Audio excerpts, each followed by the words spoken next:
ذوالقعدہ، ذوالحجہ، محرم، ان 3 مہینوں میں لڑائی جنگ کچھ نہیں عرب کے لوگ بند کر دیتے تھے کہ لوگ حج کے لیے آئیں گے تو اگر کسی نے کسی سے بدلہ بھی لینا ہے، کوئی جنگ بھی کرنی ہے تو 3 مہینے رک جاتا تھا۔ تو لوگ سفر کرتے تھے، کاروبار کے لیے نکلتے تھے، ان کو پتا تھا کہ 3 مہینے کوئی ہمیں چھیڑے گا نہیں، پکڑے گا نہیں۔ اچھا، جس نے جس سے دشمنی نکالنی وہ انتظار میں بیٹھا ہوا ہے کہ 3 مہینے کب ختم ہوں گے۔ ذوالقعدہ، ذوالحجہ، محرم، جیسے ہی محرم ختم ہوتا اور سفر شروع ہوتا تو لوگ دوسرے کے مال چھیننے کے لیے یا اپنے بدلے لینے کے لیے یا دشمنی نکالنے کے لیے قتل و غارت شروع کر دیتے تھے۔ اب جیسے ہی سفر میں یہ چیزیں شروع ہوئی تو آہستہ آہستہ لوگوں کے ذہنوں میں یہ بیٹھنا شروع ہو گیا کہ یہ مہینے میں کچھ مسئلہ ہے، یہ سفر کے مہینے میں مسئلہ ہے، کہ پہلے سب صحیح چلتا ہوا آ رہا تھا، اس مہینے یہ شروع ہو گیا معاملہ، قتل و غارت بھی، دیگر چیزیں بھی شروع ہو گئی، حالانکہ اس کا اس سے تعلق نہیں تھا۔ وہ تو پچھلے 3 مہینے رک کر بیٹھے ہوئے تھے اور اس کے بعد یہ سلسلہ انہوں نے سفر میں شروع کر دیا۔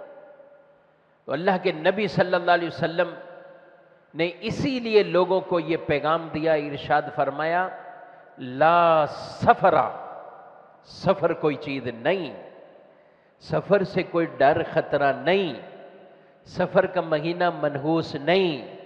سفر کے مہینے سے تم یہ طرح طرح کے جو توہمات بٹھا لیے یہ غلط ہے۔ تو کسی چیز سے بھی بدشگونی لینا،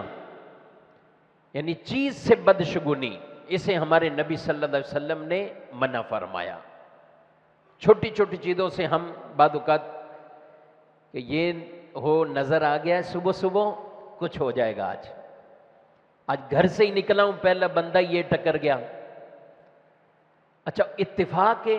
اس دن کچھ نقصان ہو گیا، پریشانی آ گئی، بولیں گے پہلا یہی ٹکرا تھا نا، اس وجہ سے ہوا۔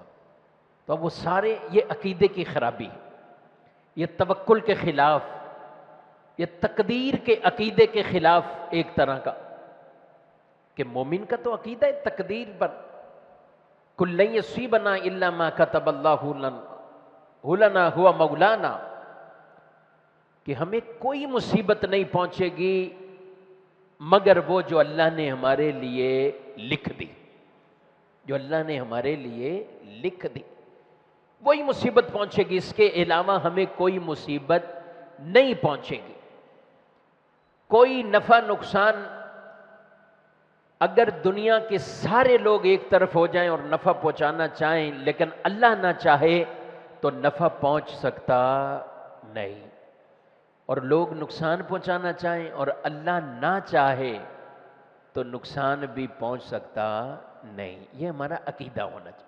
تو حضور صلی اللہ علیہ وسلم نے فرمایا لا سفرا، سفر وہ کوئی چیز نہیں۔ تو لہذا کوئی نیا گھر بناتا ہے یا نیا کاروبار، نئی کوئی چیز شروع کرتا ہے